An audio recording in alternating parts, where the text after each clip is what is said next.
Isn't that time? Yes, it is. It is time for Shelve It or Shove It, that completely superficial way to pick books for your TBR based solely on their covers. I'm your host, the booktube goddess, the #1 drag queen booktuber on YouTube.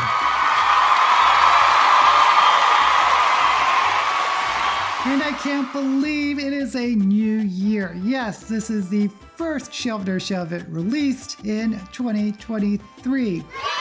And as usual, I'll be looking at books released in December 2022 as listed in Goodreads to pick at least one, probably just one, for my January TBR. So let's go ahead and take a look in the categories of young adult, science fiction, and fantasy, starting with young adult. And the first book up is The Poison Season by Mara Rutherford. And I have to say, I do like this cover a lot. I believe I've seen this artist before, maybe with more Mara Rutherford books, I don't know. But I just love this artwork. I love these purple blueberries. I love that there is a spider that same color in the O. I'm guessing the spider definitely is poisoned, but maybe these berries are too. And there's a woman and there's a white feather. I love this artwork, just love it. So you know what that means. I'm going to have to shelve it. Next up is 9 Liars by Maureen Johnson. And I think I recognize the name, but I haven't read anything by Maureen Johnson. I am not sure of the genre. It says when everyone lies, somebody dies. And I think it could be thriller or horror, and I'm not sure which. And I like the illustration in the back, but it's kind of obscured by the title. You know, just because I'm not sure of the genre, I think it's horror, but I'm just not sure. I'm going to have to shove it. Next up is A Million to One by Adiba Jaigirdar. Apologies for the mispronunciation. And it says, a priceless treasure is on board the Titanic. 4 girls are about to steal it. Okay, so this is a heist book, and I like the illustration. I like seeing these 4 girls. I have a hard time believing they are teenagers, but nonetheless, they look interesting. Interesting concept. I'm not quite into sort of this historical fiction. I think some of you may like it. Actually, if any of you read it, let me know if it's any good or not. But as it is, I'm going to have to shove it. Next up is The Shattered City by Lisa Maxwell. And right up front it says Book 4 in the New York Times bestselling Last Magician series. I do like this cover a lot. I like the font. I like sort of this broken glass thing with the Ouroboros around it. And it looks like Victorian London, maybe. Maybe this is steampunk. I'm not sure. But I'm not picking up a book 4, so I'm going to have to shove it.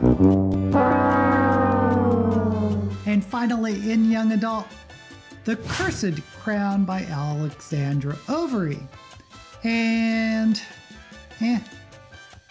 it's not the type of cover I like. There's the title with an illustration around it.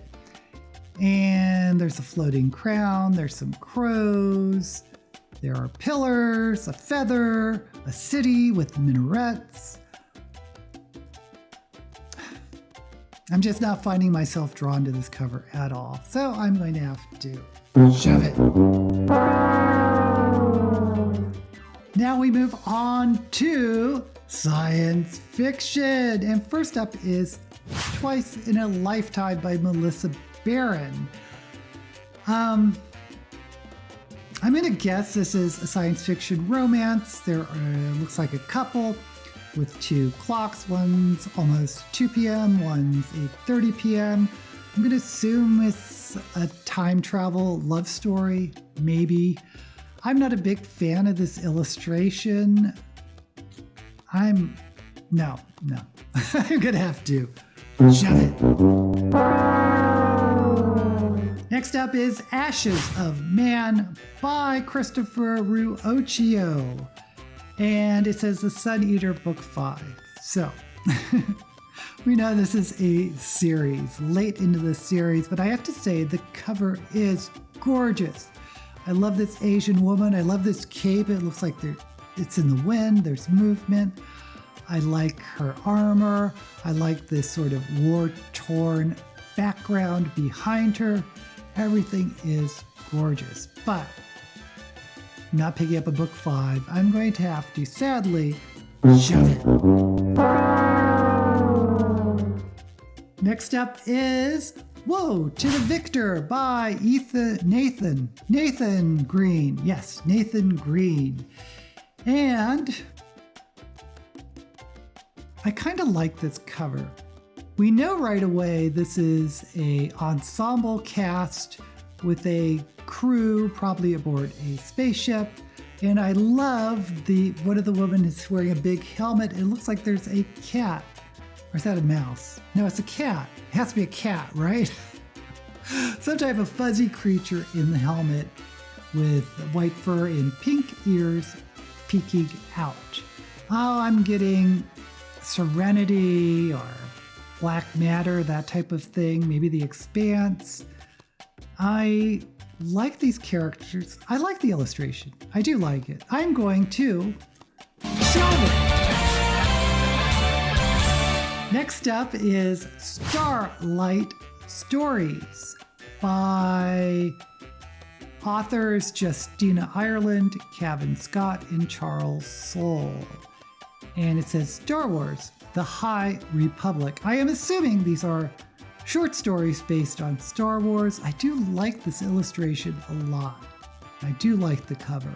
But I am not interested in Star Wars short stories, so I'm going to have to shove it.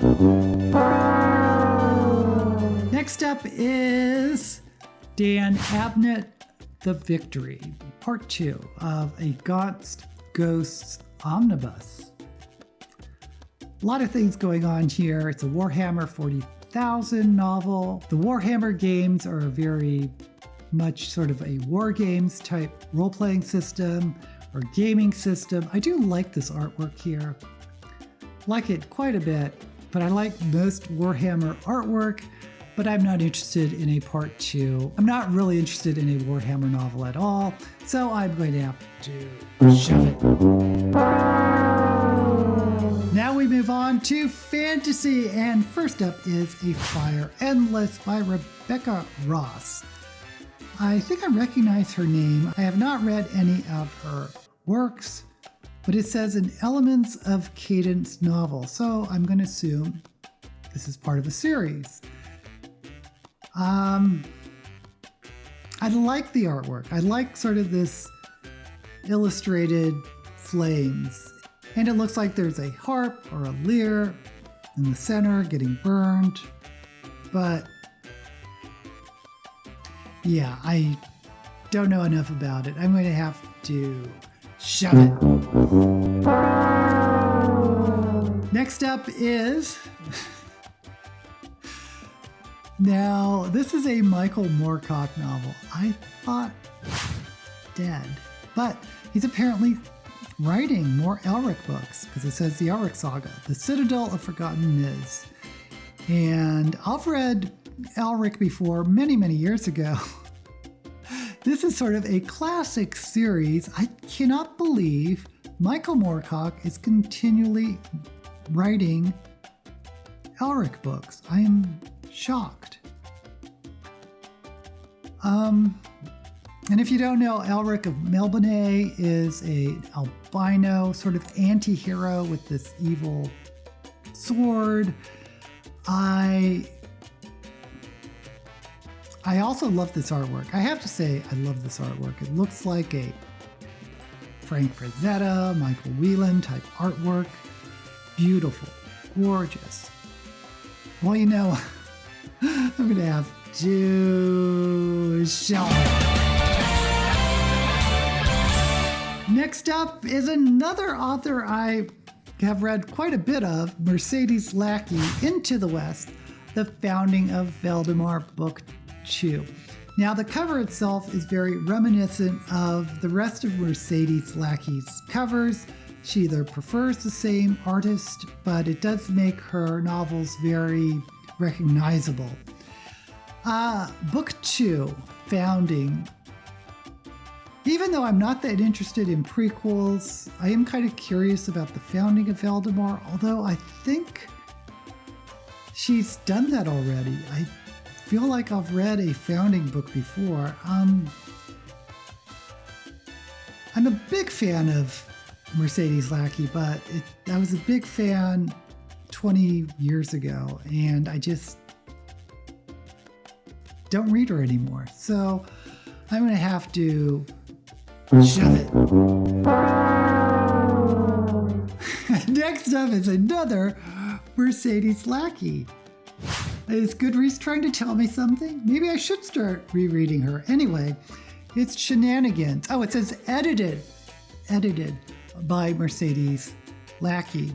All original stories of the heralds, bards, and healers of Valdemar. Okay, so it looks like a bunch of short stories that Mercedes Lackey has edited, set in the world of Valdemar. I like this illustration. And if you don't know, in Valdemar, all the magic people are bonded with these companions that look like white horses with these blue eyes. I do like this cover, but I'm just not interested in Valdemar short stories, or short stories in general, at least right now. So I'm going to have to sadly shove it. And finally, The Ivory Tomb by Melissa Caruso. And it looks like a marble countertop or marble surface with a heraldry on it, or a pin or something, of a dark city, some flowers, a tree, and I don't know what that other image is. Looks like there are bones around it. Oh, is that teeth or roses? I can't tell. I'm assuming this is going to be epic fantasy. It's giving me epic fantasy. Truly excellent fantasy locus on the Obsidian Tower. So now I'm wondering if this is a novel in a series. I don't know. I just don't know enough about it. Not from the cover, not getting enough. I'm going to have to shove it. Okay, interestingly enough, I got one book in each category. The Poison Season in YA by Mira Rutherford, in science fiction, Woe to the Victor by Nathan Green, and in fantasy, The Citadel of Forgotten Myths by Michael Moorcock. Now, just looking at the covers, I don't think the artwork in Woe to the Victor is at the same level as The Poison Season or Moorcock's book, Citadel of Forgotten Myths. It's just, the other two art pieces are just up here, and the other one is somewhere down here. So let's go ahead and say no to Woe to the Victor. So I am just looking pretty much at the artwork. There are different styles, but I like them both. Here's my thing. I'm having reservations about both of them. The Poison Season, I have a feeling it's going to be romance heavy, which I don't like in my YA. I'm not a big fan of YA romance. And the Michael Moorcock book, I've read several Elric books, but it's been a while. It's been a long, long time. Probably since the 80s since I've read an Elric novel. I haven't kept up with them. I don't know if I remember enough. So I'm hoping I don't really need to remember much about the earlier Elric books. I don't know. I just don't know. I'm just so curious though that Michael Moorcock is still, I honestly didn't think he was still writing. You know, curiosity is getting to me. I'm gonna have to go with Michael Moorcock's The Citadel of Forgotten Myths.